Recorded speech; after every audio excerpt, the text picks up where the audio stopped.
Hello students.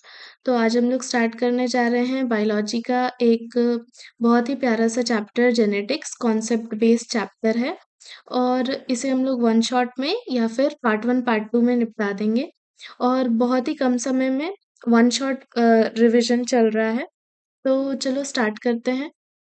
Genetics जो है genetics इसका डिस्कवरी बेटसन किए थे 1905 में। ठीक है, तो ये याद रखना है कि जेनेटिक्स का डिस्कवरी बेटसन किए थे 1905 में। अब जेनेटिक्स कहते हैं किसको है?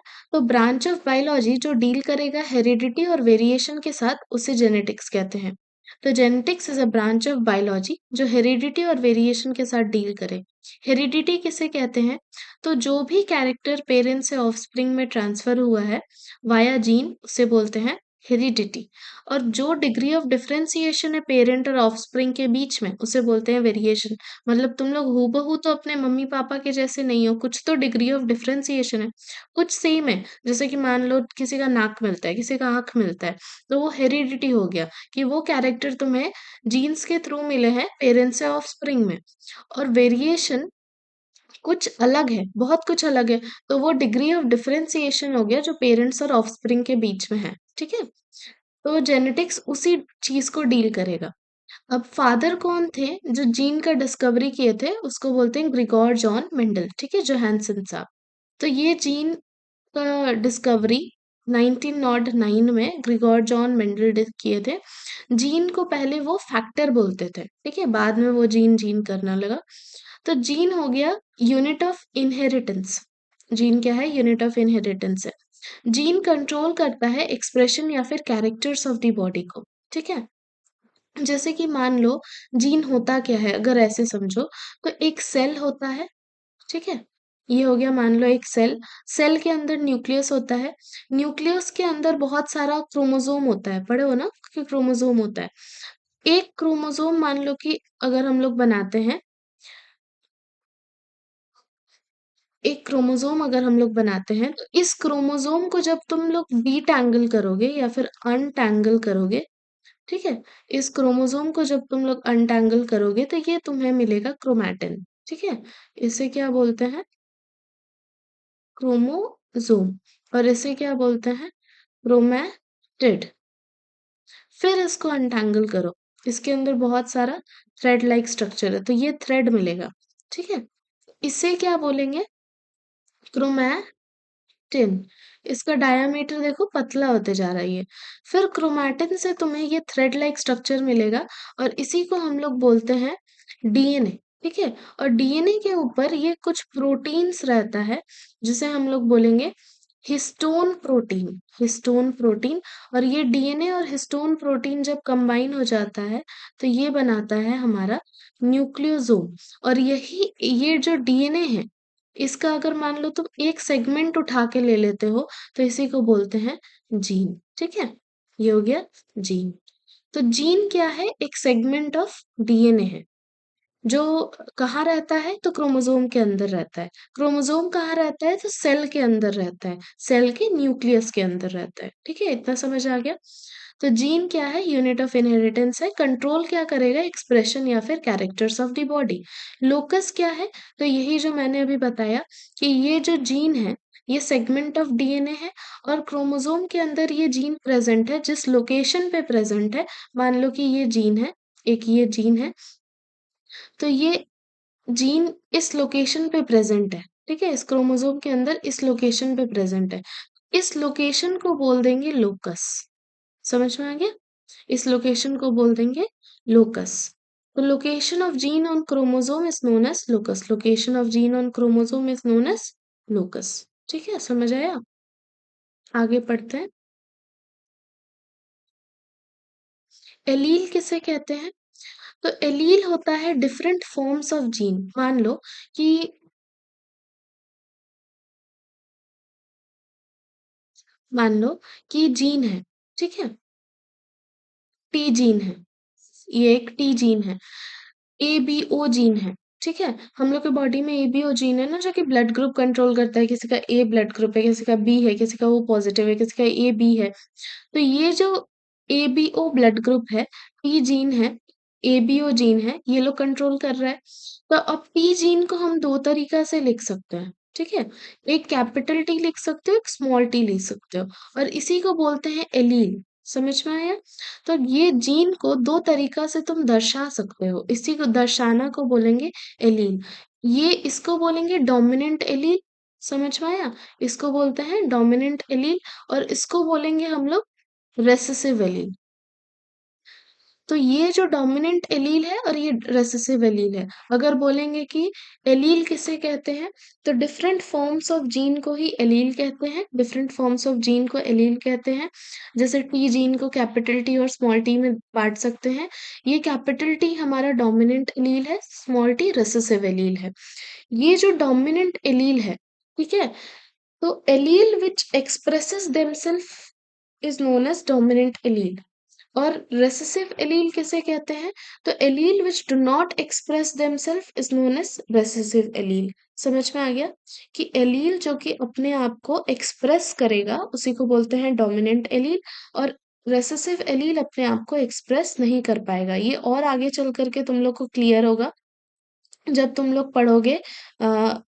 ये तो अभी तुम लोग टर्मिनोलॉजी पढ़ रहे हो ना, जैसे तुम लोग आगे करके एक्सपेरिमेंट सब पढ़ोगे तो और बार-बार डोमिनेंट रिसेसिव समझ आएगा। अभी इतना समझो कि एलील जो अपने आप को दिखा पाएगा, हमेशा क्या होता है कि एक डोमिनेंट होता है इंसान, एक रिसेसिव होता है। डोमिनेंट वाला रिसेसिव को दबा देता है। तो डोमिनेंट वाला उठ करके आता है ना हर समय। तो एलील जो कि उठ करके आएगा, एक्सप्रेस करेगा अपने आप को, उसको बोलते हैं डोमिनेंट एलील। और एलील जो अपने आप को एक्सप्रेस नहीं करेगा उसको बोलते हैं रिसेसिव एलील, ठीक है। अब ये जो एलील का है, ये जो एलील का अरेंजमेंट है, ये 2 तरीका से हो सकता है depending upon the arrangement of the allele. ये होमोज़ाइगस भी हो सकता है, हेटेरोज़ाइगस भी हो सकता है। होमो होमो मतलब होता है सेम और हेटेरो मतलब होता है डिफरेंट। तो होमोज़ाइगस मतलब जब both the allele of a gene are identical, मतलब दोनों कैपिटल टी या फिर दोनों स्मॉल टी।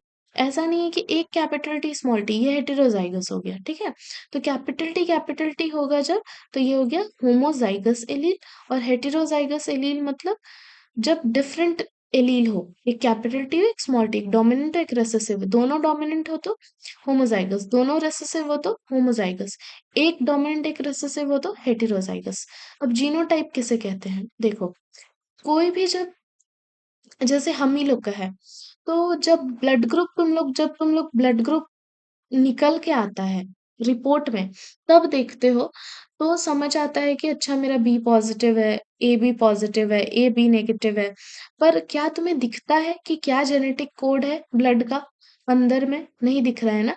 क्या किसको मान लो मेरा कि बी पॉजिटिव है, तो ये भी तो हो सकता है कि मेरा कुछ इस तरीका से ये है कि ये बी और स्मॉल ए है, बी वाला इसको डोमिनेट कर रहा होता है, मतलब मेरे अंदर बी भी है, ए भी है। पर बी पॉजिटिव क्यों निखर के आ रहा है?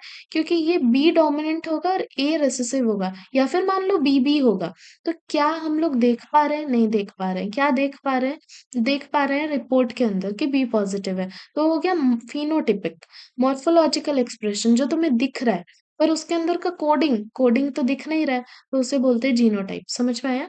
तो विद इन अ जीन जो एलेलिक अरेंजमेंट होता है, टी स्मॉल टी, इसको बोलते हैं जीनोटाइप। और जो मॉर्फोलॉजिकल एक्सप्रेशन दिखता है, टॉल, डॉर्फ, इसे बोलते हैं फिनोटाइप। जैसे ये टी है, ये टॉल दिखाएगा। ये स्मॉल टी है, डॉर्फ दिखाएगा। ये कैपिटल टी स्मॉल टी है, तो ये कैपिटल टी डोमिनेंट है, ये स्मॉल टी रेसेसिव है, तो डोमिनेंट वाला रेसेसिव को दबा देगा, तो ये भी टॉल दिखाएगा। समझ में आया? तो जीनोटाइप और फिनोटाइप ये तुम लोग को समझा दिए कि जीन एक सेगमेंट ऑफ डीएनए है जो कि क्रोमोसोम के अंदर रहता है और लीनियर फैशन में रहता है। लीनियर फैशन मतलब इस तरीके का लाइन वाले फैशन में, ठीक है। क्रोमोसोम को क्या कहते हैं, तो क्रोमोसोम को हेरिडिटरी वेहिकल्स कहते हैं। क्यों? क्योंकि क्रोमोसोम ही पास हो रहा है पेरेंट्स से ऑफस्प्रिंग में, फिर ऑफस्प्रिंग में पेरेंट्स, फिर ऑफस्प्रिंग पेरेंट्स बनेंगे तो फिर उसके ऑफस्प्रिंग में, तो ये पास ऑन होते जाएगा। तो इसे बोलते हैं हेरिडिटरी व्हीकल्स। कहाँ रहता है क्रोमोसोम, तो न्यूक्लियस में रहता है। न्यूक्लियस कहाँ रहता है, तो सेल में रहता है। और ये जो क्रोमोसोम है किससे बनता है, तो डीएनए और हिस्टोन प्रोटीन से बनता है। बहुत अच्छे से ये समझाया ना तुम लोग को यहाँ पर। ये वाले स्लाइड में समझ आया ना कि एक सेल है, सेल के अंदर न्यूक्लियस है, न्यूक्लियस के अंदर क्रोमोसोम है और फिर ये क्रोमोसोम को जब तुम लोग अनटैंगल करोगे तो क्रोमैटिड बनेगा, फिर क्रोमैटिन बनेगा, फिर न्यूक्लियोसोम बनेगा, हिस्टोन डीएनए और फिर यहाँ पर ये डी ये छोटा सा एक सेगमेंट लोगे डीएनए का तो इसको बोलते हैं जीन। ठीक है, ये पढ़ो। प्योर लाइन और प्योर ब्रीडिंग या फिर ट्रू ब्रीडिंग किसे कहते हैं? जब भी देखना कैपिटल टी होगा, स्मॉल टी होगा, ये प्योर ब्रीडिंग नहीं है, ये अनप्योर ब्रीडिंग है। इसमें तुम दो तरीका का ले लिए, एक एक डोमिनेंट ले ली, एक रिसेसिव ले लिए, कुछ प्योर नहीं रहा। जब भी होमोजाइगस का बात होगा, या तो होमोजाइगस टॉल या तो होमोजाइगस डॉर्फ, तो जब भी होमोजाइगस एलील का बात होगा तो वहां पे वो pure line true breeding plant होता है। ठीक है, ये टर्मिनोलॉजी है तो इसको याद रखो कि individuals that are all homozygous so that their offspring show no variation. समझ में आया? ये आगे चल करके एक्सपेरिमेंट में और अच्छे से क्लियर हो जाएगा। प्योर लाइन किसे कहते हैं? तो होमोजाइगस, होमोजाइगस है। पेरेंट को हम लोग होमोजाइगस क्यों लेंगे? ताकि वेरिएशन शो ना करे। देखना हर जगह जहां पर भी मेंडल पेरेंट लेंगे ना तो वहां पे capital T small T round round, yellow yellow ऐसे करके लेंगे। समझ में आया? तो इसे बोलते हैं होमोजाइगस, सेम सेम। ठीक है, समझा ही दिए। मोनोहाइब्रिड क्रॉस किससे कहते हैं? तो cross made to study the inheritance, सिर्फ एक पेयर ऑफ कंट्रास्टिंग कैरेक्टर का जब बात किया जाए। मान लो कि मेंडल पी प्लांट लिए हैं, ठीक है, अब 7 तरीका का कैरेक्टर वो स्टडी किए थे। ठीक है, मोनोहाइब्रिड और डाइहाइब्रिड पहले एक्सपेरिमेंट देख लो, उसके बाद फिर हम बताते हैं। रुको, जैसे कि मान लो कि ये कौन है? तो ये हम लोग के मेंडल साहब हैं। ये हाइब्रिडाइजेशन एक्सपेरिमेंट किए थे। किस प्लांट के ऊपर किए थे? बहुत इंपॉर्टेंट है, पी प्लांट के ऊपर किए थे। पी प्लांट के ऊपर किए थे तो पी प्लांट को क्या बोलते हैं साइंटिफिक नेम? तो पाइजम सटाइवम बोलते हैं, ये चीज़ याद रखना। अब ये जो तुम्हारा मेंडल है, ये मेंडल जी हैं, वो 1822 में तुम्हारा जन्मे थे और 1884 में ये इनका डेथ हो गया था।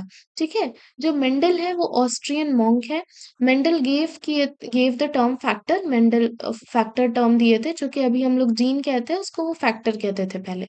1856 में वो एक हाइब्रिडाइजेशन एक्सपेरिमेंट स्टार्ट किए थे मटर का प्लांट के साथ और 1863 में वो हाइब्रिडाइजेशन कंप्लीट हो गया था। फिर 2 साल बाद 1865 में वो पब्लिश कर दिए अपना वर्क। पर 1856 से 1863 तक 7 साल तक वो एक्सपेरिमेंट किए थे और ये 7 साल तक भी किए थे और 7 कैरेक्टर्स को भी स्टडी किए थे। मतलब जो पी प्लांट लिए थे पाइजम सटाइवम, ठीक है, जो एक मिनट, जो पी प्लांट लिए थे पाइजम सटाइवम,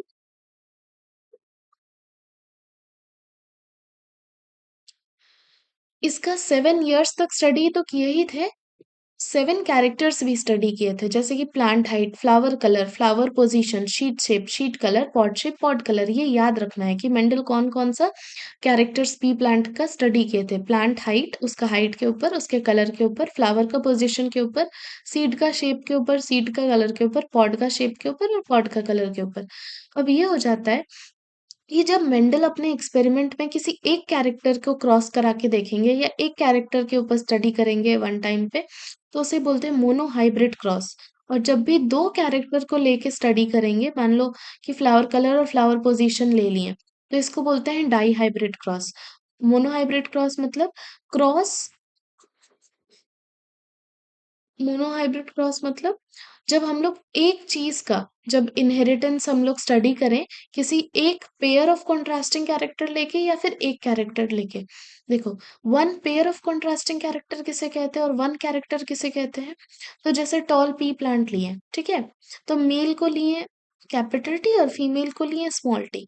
ये जो कैपिटल टी है, एक एक हुआ, ये स्मॉल टी हुआ, एक हुआ, तो वन पेयर। कॉन्ट्रास्टिंग मतलब अलग अलग। देखो, ये स्मॉल टी है, कैपिटल टी है, तो या तो लिखोगे one pair of contrasting character या तो लिख सकते हो कि वन कैरेक्टर। तो कौन सा कैरेक्टर यहाँ पे स्टडी हुआ है? तो हाइट स्टडी हुआ है, tall pea plant, dwarf pea plant. ठीक है, तो मोनोहाइब्रिड क्रॉस मतलब cross made to study the inheritance of one pair of contrasting character.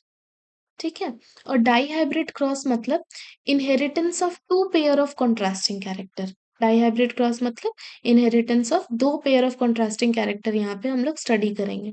अब देखो म्यूटेशन हम लोग लास्ट में पढ़ेंगे कि म्यूटेशन होता क्या है। अभी इसको स्किप करते हैं, म्यूटेशन डिटेल में स्टडी करना है।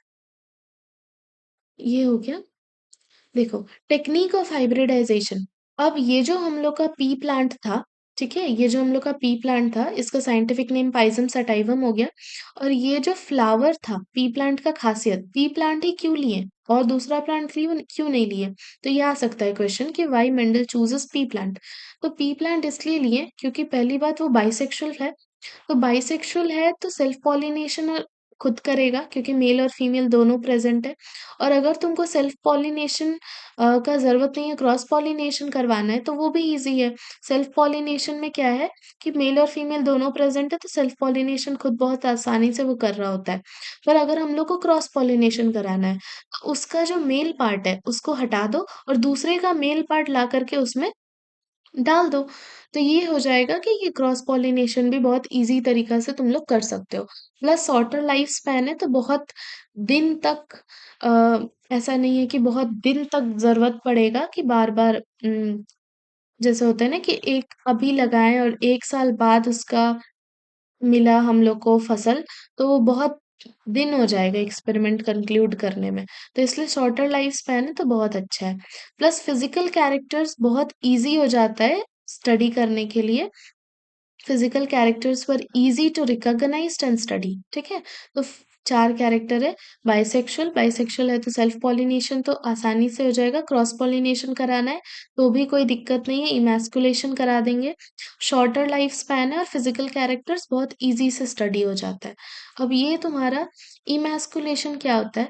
तो जो टेक्निक ऑफ हाइब्रिडाइजेशन है, देखो अगर हम लोग को क्रॉस पॉलिनेशन कराना है और 100% श्योर करवाना है कि क्रॉस पॉलिनेशन ही कराना है, तो मेंडल क्या करेंगे, रिमूव कर देंगे एंथर को। तो इसी को बोलते हैं इमैस्कुलेशन। मैस्कुलिन वर्ड होता है ना मेल से रिलेटेड।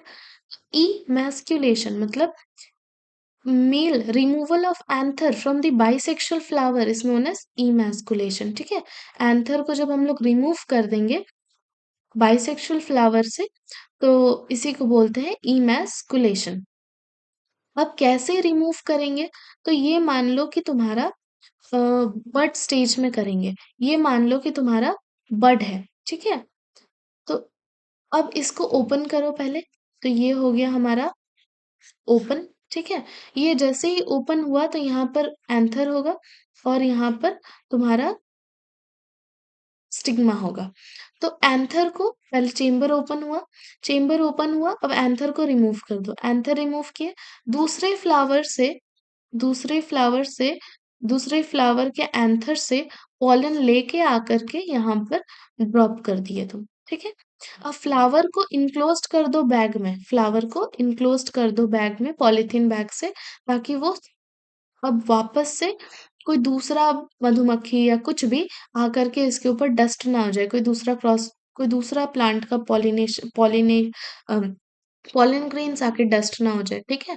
तो पहले चेंबर ओपन करोगे, एंथर को रिमूव करेंगे, पॉलन को ट्रांसफर करेंगे दूसरे फ्लावर का इसमें ला करके, फ्लावर को इनक्लोज्ड कर देंगे, सीड मैच्योर होगा और तुम्हें डिजायरेबल प्लांट जो चाहते हो वो मिल जाएगा, ठीक है।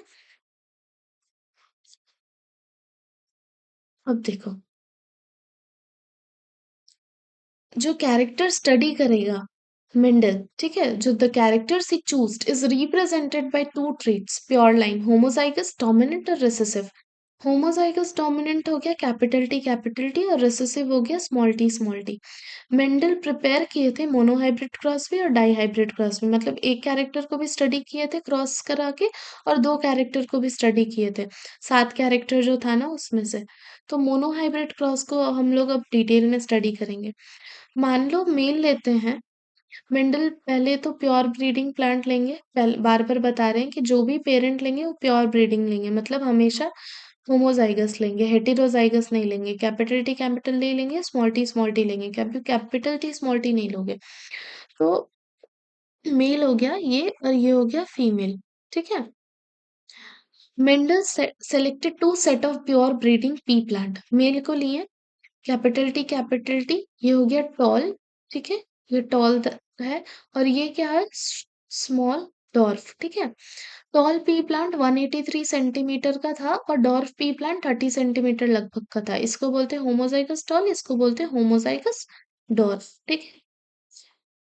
अब हमेशा याद रखो कि जब भी तुम्हारा मोनोहाइब्रिड क्रॉस होगा, तो पहला स्टेप हमेशा होगा पेरेंट लेना। क्रॉस कराना है ना, तो पहले पेरेंट लेके आओ। तो पहले पेरेंटल जनरेशन होगा मोनोहाइब्रिड क्रॉस। पहले लाओ tall, male tall pea plant और फिर एक लाओ फीमेल डॉर्फ पी प्लांट, ठीक है? तो ये कैपिटल टी, ये स्मॉल टी। अब दोनों का गैमेट फॉर्मेशन कराओ। तो जैसे ही गैमेट का फॉर्मेशन कराओगे, ये देखो, ये तुम्हारा पेरेंट था, ये भी पेरेंट था, दोनों कोई आधा आधा गैमीट देगा, आधा एक टी एक स्मॉल टी करवा दिए। फिर फर्स्ट फीलियल जनरेशन दोनों को क्रॉस करा दो, तो फर्स्ट फीलियल जनरेशन जो तुम्हें मिलेगा उसे बोलते हैं जाइगोट। ये हुआ ना कि ये फर्स्ट फीलियल जनरेशन मिला, इसको बोलते हैं जाइगोट। समझ आया? यहाँ पर देखो,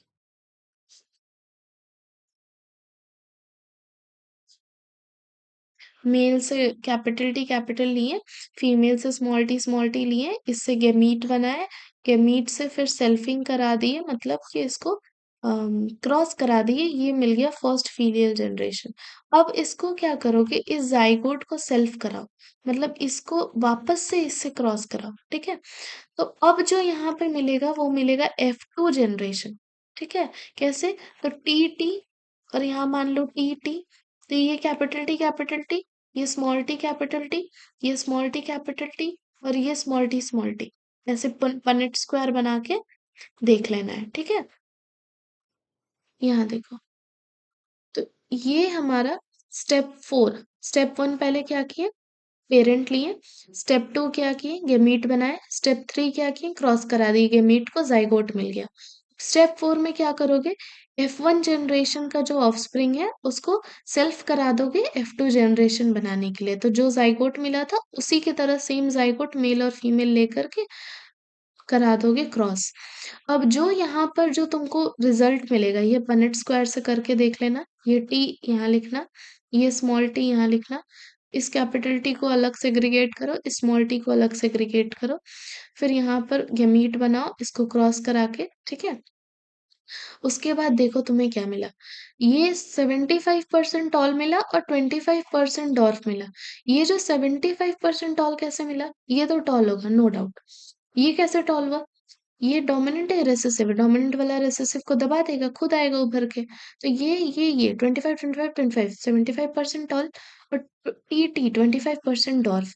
फिनोटिपिक रेशियो क्या दिखने में क्या दिखा, कि 3 हिस्सा फसल जो था वो टॉल पी प्लांट था और एक हिस्सा जो फसल का था वो डॉर्फ पी प्लांट था। अब जीनोटिपिक रेशियो कैसे लिखोगे, तो जीनोटिपिक रेशियो कोडिंग के हिसाब से लिखोगे। क्या कोड था, ये 1 था, सेम 1, ठीक है? ये 1, ये ये दोनों एक जैसा है तो ये 2 और ये 1, तो 1:2:1, ठीक है? 1:2:1, 75% टॉल और 25% डॉर्फ, जीनोटिपिक रेशियो। इतना समझ आया? अब मान लो कि किसी पी प्लांट का जीनोटाइप तुम्हें पता नहीं है, ठीक है? फिनोटाइप दिख जाता है, जीनोटाइप तुम्हें पता नहीं है, मतलब कि क्या कोड है वो तुम्हें पता नहीं है। इसके लिए तुम क्या करोगे कि टेस्ट क्रॉस कराओगे। टेस्ट क्रॉस क्या होता है, को किसी भी गैमीट को जब हम लोग रेसेसिव पेरेंटल टाइप के साथ जब क्रॉस करा देंगे, तो इसी को बोलते हैं टेस्ट क्रॉस, ठीक है? हमेशा याद रखना, जहां भी टेस्ट क्रॉस होगा, गेमीट पेरेंट गेमीट तुम कुछ भी लो, पर जो क्रॉस कराने लाओगे वो हमेशा रेसेसिव पेरेंटल टाइप लाना। समझ में आया? Recessive small small parental type. तो अब जब इसको क्रॉस करा करके देखो, तो capital T small T, capital T small T, small T small T, small T small T, tall dwarf, तुम्हें जीनोटिपिक मिल जाएगा कि 50% तुम्हारा टॉल था और 50% तुम्हारा डॉर्फ था। समझ में आया? तो यहाँ से देखो, ये मिल गया ना कि 50% टॉल था और 50% डॉर्फ था। वहीं यहाँ पर देखो, तुम्हारा 50% टॉल था, 25% तुम्हारा ये टॉल है और 25% ये डॉर्फ है। जीनोटिपिक के बात करें तो ये 1:2:1, 25 50:25 हो जाएगा, ठीक है? अगर एग्जाम में पूछा जाएगा कि मान लो कि एग्जाम में तुमसे पूछा जाएगा कि मोनो मोनो हाइब्रिड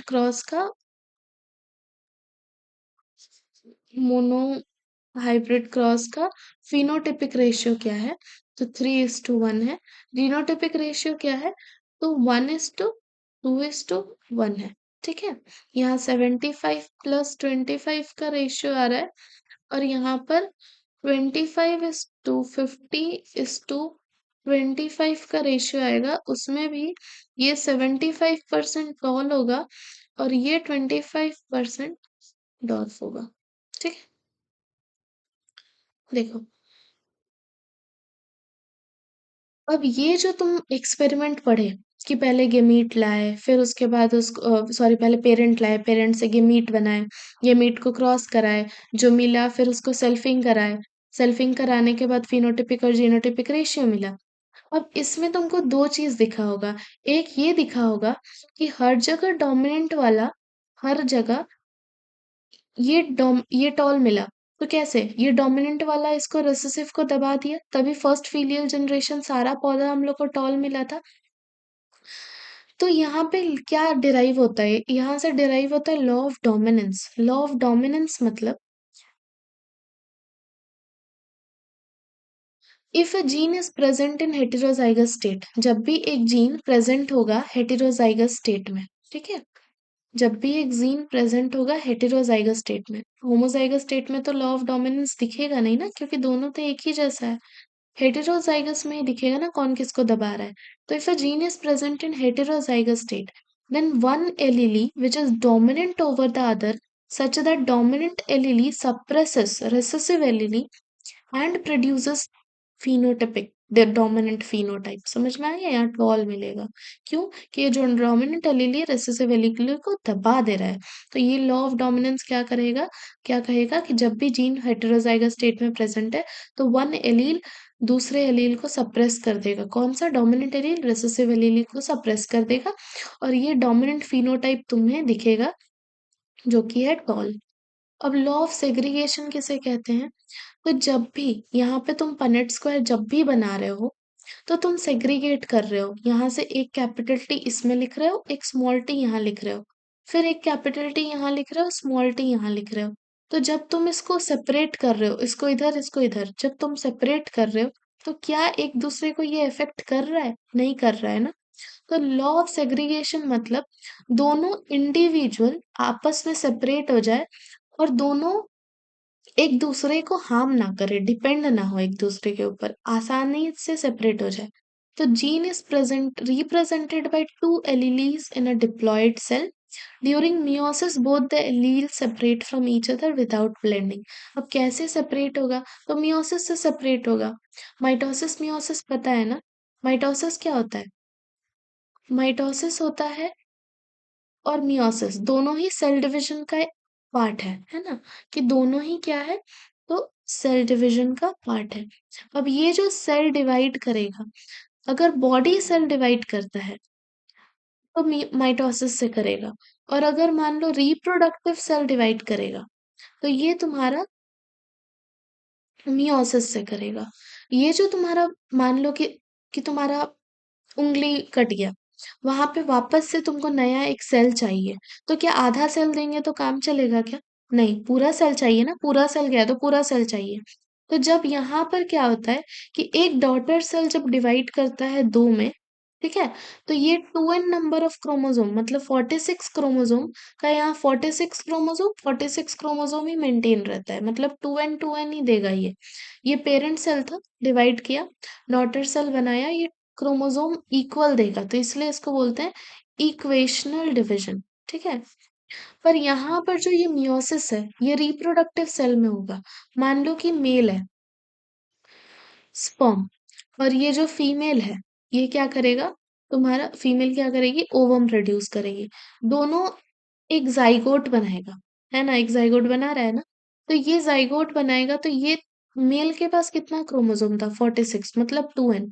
फीमेल के पास कितना था? 46 2n। पर ये दोनों आधा आधा दे रहे हैं ना इसको, तभी ना ये 46 होगा। n यहाँ से लेगा, n यहाँ से लेगा, ये फिर बनेगा 2n46। मान लो दोनों 46 दे देता, तो ये इंसान का प्रजाति ही नहीं बनता, है ना? ये 46 इंसान का प्रजाति कहाँ बनता? तो इसीलिए बोलते हैं कि ह्यूमन के अंदर क्रोमोसोम का नंबर कितना होता है? 46। 46 मेंटेन करने के लिए दोनों से आधा-आधा चाहिए। तो इसी को बोलते हैं रिडक्शनल डिविजन, ठीक है? और जब ये लोग और जब ये 46 में 23 दे रहे हैं, तो क्या वो 23 दूसरा वाला हार्म हो रहा है क्या? नहीं हो रहा है ना? तो इसी को बोलते हैं लॉ ऑफ सेग्रीगेशन। समझ में आया? कि सेग्रीगेट होना मियोसिस के टाइम पे बिना किसी एक दूसरे पे डिपेंड होना। अब लॉ ऑफ इंडिपेंडेंट असॉर्टमेंट, हम लोग law of independent assortment dihybrid के बाद पढ़ेंगे, ठीक है? तो डाइहाइब्रिड क्या क्या होता है? अब मोनोहाइब्रिड समझ गए। डाइहाइब्रिड क्या होगा? जब दो कैरेक्टर को तुम लोग स्टडी करोगे तो उसको बोलते हैं डाइहाइब्रिड। अब मोनोहाइब्रिड एक कैरेक्टर स्टडी करना, वहां पे हम लोग सिर्फ हाइट स्टडी किए। यहाँ पे दो कैरेक्टर स्टडी करेंगे, सीड शेप और सीड कलर। अब मान लो कि दो कैरेक्टर स्टडी कर रहे हैं, सीड शेप और सीड कलर। तो यहाँ पर 2 लेंगे, एक सीड शेप के लिए R जीन लेंगे और सीड कलर के लिए Y जीन लेंगे, ठीक है? सीड शेप मान लो R है, तो ये अगर कैपिटल R अगर इसको लिखोगे तो ये राउंड देगा, और स्मॉल r रिंकल डिनोट कर रहा है यहाँ पे। सीड कलर में कैपिटल Y तुम्हारा येलो डिनोट कर रहा है और स्मॉल y ग्रीन डिनोट कर रहा है। अब यहाँ पे capital Y small y yellow कैसे डिनोट कर रहा है? क्योंकि कैपिटल Y येलो है, स्मॉल y ग्रीन है। पर जब भी ये हेटेरोजाइगस स्टेट में प्रेजेंट होगा, तो ये तो इसको डोमिनेट करेगा ना। तो फिर ये जो कैपिटल वाई है इसको दबा रहा होगा, और इसीलिए सीड कलर यहाँ पर येलो आ रहा है। समझ में आ गया? तो इसमें क्या याद करना है? डाइहाइब्रिड क्रॉस में दो कैरेक्टर का स्टडी। बुक में क्या दिया हुआ एग्जांपल? सीड शेप और सीड कलर का। Seed shape R gene, seed colour Y gene. R gene capital हो राउंड, स्मॉल हो व्रिंकल्ड।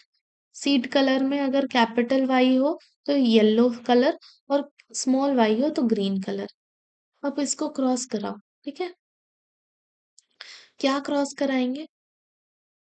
तो पहले फर्स्ट फीलियल जनरेशन करो।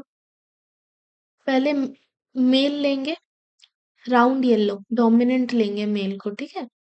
डोमिनेंट, तो राउंड डोमिनेंट था और येलो डोमिनेंट था, है ना? और रेसेसिव में व्रिंकल्ड और ग्रीन लेंगे, तो रेसेसिव में व्रिंकल्ड और ग्रीन। अब यहाँ पे देखो, ये जो तुम्हारा डोमिनेंट है फर्स्ट फीलियल जनरेशन का, राउंड येलो और रेसेसिव व्रिंकल्ड ग्रीन, ये हम लोग का गेमीट बनाएगा। ठीक उसी का तरह जैसे मोनोहाइब्रिड में किए थे। पहले क्या किए थे कि पहले पेरेंट लिए, फिर उसका गेमीट बनाए। तो यहाँ पे selection of pure line parent लिए, प्योर लाइन होमोजाइगस पेरेंट लिए, उसके बाद गेमीट बनाए। गेमीट बना, ठीक है? जैसे ही गेमीट बना, इसको क्रॉस करा दिए, तो ये फर्स्ट फीलियल जनरेशन मिल जाएगा हमें, ठीक है? जैसे ही इसको क्रॉस कराए तो फर्स्ट फीलियल जनरेशन मिलेगा। आर आर मतलब राउंड, वाई और स्मॉल वाई मतलब येलो, क्योंकि ये कैपिटल आर इसको दबा देगा, तो राउंड मिलेगा और यहाँ से येलो मिलेगा, ठीक है? Round yellow. जैसे ही फर्स्ट फीलियल जनरेशन मिला, उसके बाद हम लोग सेल्फिंग करते थे F2 निकालने के लिए। तो सेकंड फीलियल जनरेशन के लिए सेल्फिंग कर दो। जैसे ही सेल्फ करोगे, तो कितना नंबर ऑफ गेमीट मिलेगा ये कैसे पता चलेगा? तो क्योंकि बहुत सारा है ना, तो गेमीट निकालने के बाद चेक भी कर लेना, और अगर एग्जाम में पूछता है कि गेमीट कैसे निकाला जाता है, तो वो भी समझ लो। 2n से निकाला जाएगा, ठीक है? यहाँ पे कितना पेयर ऑफ कॉन्ट्रास्टिंग कैरेक्टर है?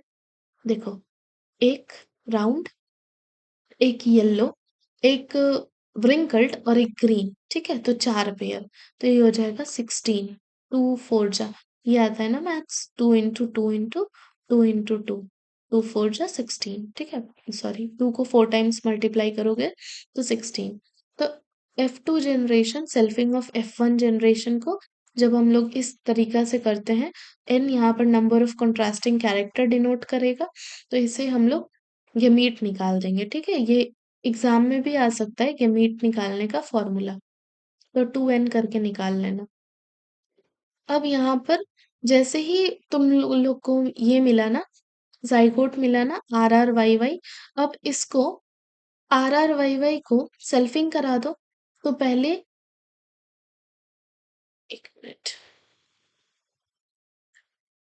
पहले क्या करोगे, ये आर और वाई को लो, ठीक है, फिर आर और स्मॉल वाई को लो, फिर आर और कैपिटल वाई को लो, स्मॉल आर कैपिटल वाई, फिर स्मॉल आर स्मॉल वाई को लो, ठीक है, इस तरीके से चार बना लो, यहाँ एक दो तीन चार, और फिर इधर भी चार कर लो, एक दो तीन चार, और फिर क्रॉस करा के देख लो। फिनोटिपिक रेशियो जो मिलेगा वो 9:3:3:1, मतलब yellow round 9, yellow wrinkled 3, green round 3 और ग्रीन व्रिंकल्ड 1। और जीनोटिपिक रेशियो मिलेगा 1:2:2 इस टू 4 इस टू 1 इस टू 2 इस टू 1 इस टू 2 इस टू 1, ठीक है। तो इसको याद रखना है बेसिकली, कि एग्जाम में अगर तुम लोग से डायरेक्ट क्वेश्चन पूछे तो इतना बनाने मत बैठ जाना पनेट स्क्वायर, ऐसे याद रखो कि मोनो हाइब्रिड जो है, और यहाँ पर लिखो डाई हाइब्रिड। मोनो हाइब्रिड में जो हमारा फिनोटिपिक रेशियो है, और यहाँ पर जो genotypic ratio, phenotypic ratio 3:1, genotypic ratio 1:2:1, जिसमें कि 75% टॉल था और 25% डॉर्फ था, है ना। और डाई हाइब्रिड क्रॉस में फिनोटिपिक रेशियो 9:3:3:1, डायरेक्ट याद रखो। और जीनोटिपिक रेशियो थोड़ा हार्ड है पर याद हो जाएगा, 1:2, 2 बार लिखना याद हो जाएगा, 1:2:2, 4:1:2:1:2:1, ठीक है। होप सो सही लिखा है, 1:2:2:4, 1:2:2:4, 1:2:1:2:1, ठीक है, 1:2:1:2:1 सही है ना। चलो, ये याद कर लेना। उसके बाद डाई हाइब्रिड क्रॉस यहाँ पे खत्म होता है, डाई हाइब्रिड क्रॉस यहाँ पे खत्म होता है, पर एक डाई हाइब्रिड क्रॉस से हम लोग को एक मिला लॉ ऑफ इंडिपेंडेंट असॉर्टमेंट, उसको स्टडी कर लेते हैं। लॉ ऑफ इंडिपेंडेंट असॉर्टमेंट देखो यहाँ पे क्या बोल रहा है, when there is simultaneous inheritance of two pair of contrasting character, मतलब दो पेयर ऑफ कॉन्ट्रास्टिंग कैरेक्टर को तुम लोग डील कर रहे थे ना, जैसे कि सीड शेप और सीड कलर लिए थे ना हम लोग, दो पेयर, और साइमल्टेनियसली इनहेरिटेंस करा रहे थे। तो डिस्ट्रीब्यूशन जो फैक्टर था ईच पेयर इन अ गैमेट, वो distribution of the other pair of character से अलग था, है ना, सेग्रीगेट था, मतलब मिल नहीं रहा था।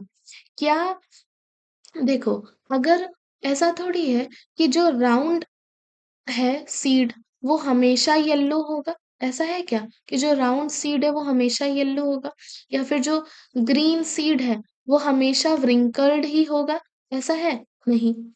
मतलब एक दूसरे पे डिपेंड नहीं है, सेग्रीगेट है, इंडिपेंडेंट है, जो क्रॉस होगा उससे आएगा, ऐसा नहीं है कि दोनों चिपका हुआ है कि राउंड के साथ येलो ही जाएंगे ग्रीन के साथ रिंकल ही जाएंगे, नहीं। देखो, राउंड के साथ येलो, राउंड के साथ ग्रीन भी गया, येलो के साथ रिंकल्ड, ग्रीन के साथ विंकल भी गया, तो इसी को बोलते हैं लॉ ऑफ इंडिपेंडेंट असॉर्टमेंट। मतलब दोनों साइमल्टेनियस इनहेरिटेंस हो रहा है, पर दोनों का डिस्ट्रीब्यूशन जो गैमीट का पेयर होगा वो अलग अलग होगा, डिस्ट्रीब्यूशन, ठीक है, कैरेक्टर्स का। अब गैमीट फॉर्मेशन और segregation pair of unit factor law of independent assortment में ही आता है।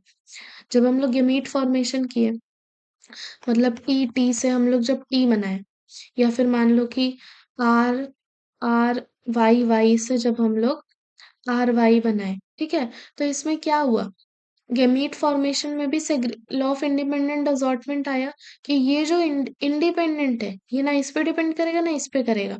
सेग्रीगेशन, जब स्मॉल टी कैपिटल टी को सेग्रीगेट किए, तो यहाँ पर भी तुम्हारा लॉ ऑफ इंडिपेंडेंट असॉर्टमेंट लगा, तो ये एक एग्जांपल है, इसको याद रख लेना कि लॉ ऑफ इंडिपेंडेंट असॉर्टमेंट में गैमीट फॉर्मेशन और segregation pair of unit factor आ रहा है, ठीक है। तो अब इसको यहीं पे खत्म करते हैं। Do watch the part 2 of this video, क्योंकि उसमें हम लोग स्टार्ट करेंगे, पेडिग्री एनालिसिस करना है हम लोग को, म्यूटेशन करना है, और सेक्स लिंक इनहेरिटेंस और कैरेक्टर्स करना है, ठीक है? तो होप सो तुम लोग को पसंद आएगा और समझ आएगा। कमेंट सेक्शन में बताना कि कितना तुम लोग को समझ आया और क्या इम्प्रूवमेंट हो सकता है, क्योंकि अ, देख ही रहे होगे कि फर्स्ट टाइम वीडियो है। तो ठीक है, थैंक यू स्टूडेंट्स।